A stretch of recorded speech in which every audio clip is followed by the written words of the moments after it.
நான் முன்னாள் அமைச்சராக இருக்கின்ற காலத்திலே 10 வருஷங்களுக்கு முன்னர் இடம்பெயர்ந்த மக்கள் உங்களுக்கு தெரியும் 1 லட்சம் மக்கள் வந்த பொழுது ஒரு 5 சென்ட்ரல் டிஸ்பென்சரிகளை அமைத்து அதற்கு மருந்துகளை டாக்டர்ஸை அதுக்குரிய ஆளணியை வடமாகாணத்திலிருந்து கொண்டு வந்து கொடுத்து 5 டிஸ்பென்சரியும் நூற்றுக்கணக்கான நோயாளிகள் தினமும் அந்த வைத்தியசாலைக்கு வந்து பயன்பெற்றார்கள். அதிலே அல்காசிமி சிட்டி என்கின்ற ஒரு வைத்தியசாலையை புதிய கொஞ்ச காலத்துக்குள்ளே அதை மூடி வைத்திருக்கிறார். முழு வளமும் டாக்டர் குவார்ட்டர்ஸ் ஹாஸ்பிட்டல் எல்லாம் இருக்கின்ற பொழுது அதுக்கு தேவையான ஃபர்னிச்சர் 5-6 வருஷமாக தொடர்ந்து இயங்கிய அதை வடமேல் மாகாண சபையின் நிர்வாகத்துக்கு கீழே அதை மூடி வைத்திருக்காங்க. அங்குள்ள மக்கள் ஏழைகள்.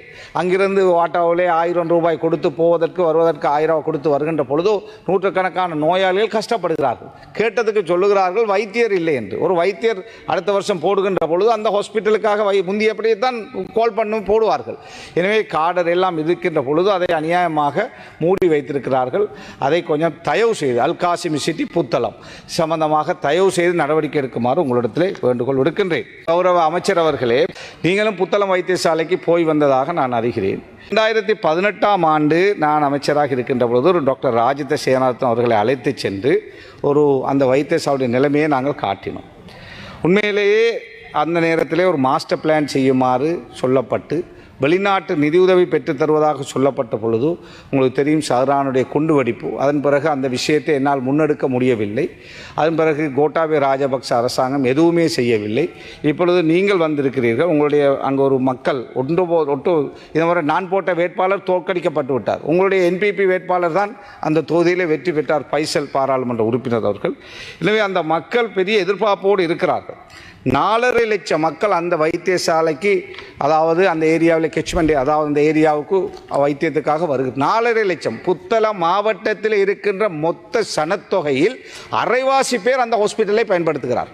750-800 பெட்ஸ் அவங்க ஒவ்வொரு நாள் தேவை, அதாவது ஃபுல்லாக தேவையாக இருக்கின்ற பொழுது 400 பெட்ஸ் தான் அங்கே இருக்கிறது. அப்போ 350 பேர் நிலத்திலே படுக்கின்ற ஒரு துர்ப்பாக்கிய நிலை இருக்கிறது.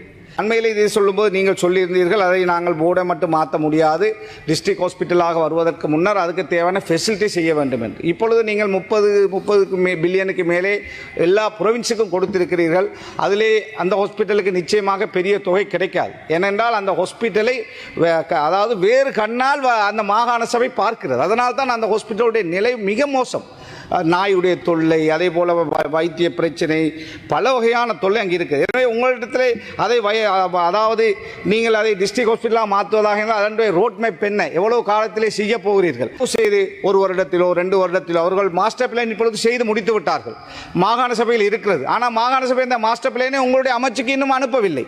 ஏனென்று கேட்டால் காரணம் அவர்களுக்கு விருப்பமில்லை இந்த புத்தள வைத்தியசாலை அபிவிருத்தி செய்யப்படுவது.